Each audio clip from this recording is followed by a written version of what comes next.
नमस्कार दोस्तों, मैं जगदीश आज आपको एक कविता सुना रहा हूं। कविता का शीर्षक है तितली और इस कविता के रचयिकारा हैं कवयित्री देबारती भट्टाचार्य। ये कविता उन हजारों लाखों प्रवासी मजदूरों को समर्पित है जो आज भी एक सामान्य जीवन बिताने को झूंझ रहे हैं या फिर अपने अस्तित्व के लिए ही संघर्ष कर रहे हैं। कविता कुछ इस तरह से है। घनी अंधेरी रात की गहरी नींद में मैं उठकर चलने लगा नंगे पांव। चलता गया और देखा दूर सुनसान किनारे पे कोई खड़ा था, अकेला खड़ा था इस इंतजार में कि एक लहर आएगी और मुझे अपने मंजिल तक ले जाएगी। इंतजार की घड़ियां खत्म हुई, एक विशाल सी लहर आई और उस आदमी को अपने साथ ले गई। समुंदर की खारे पानी के छींटे और तूफानी हवा उसके पसीने और खून से लथपथ चेहरे को छू रही थी।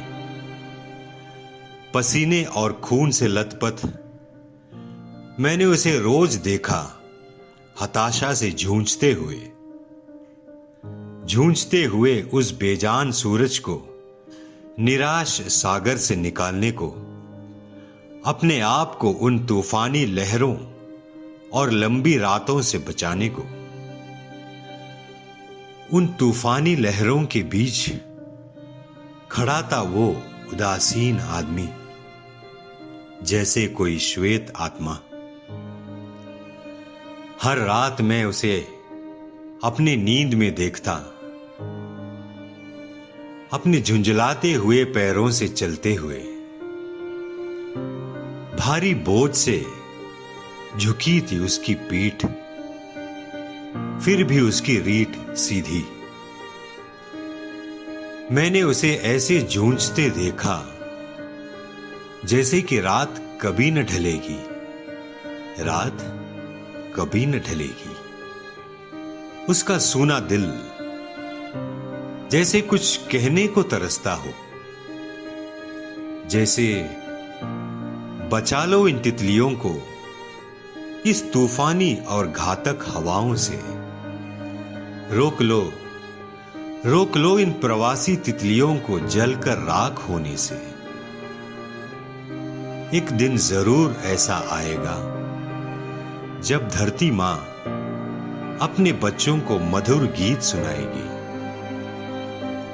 अचानक सामने आ खड़ी खून के छितड़े उछलते हुए उसके प्राण हर पैरों तले वो मंजिल जो कभी न थी, वो मंजिल जो कभी न थी, जो कभी न थी, जो कभी न थी।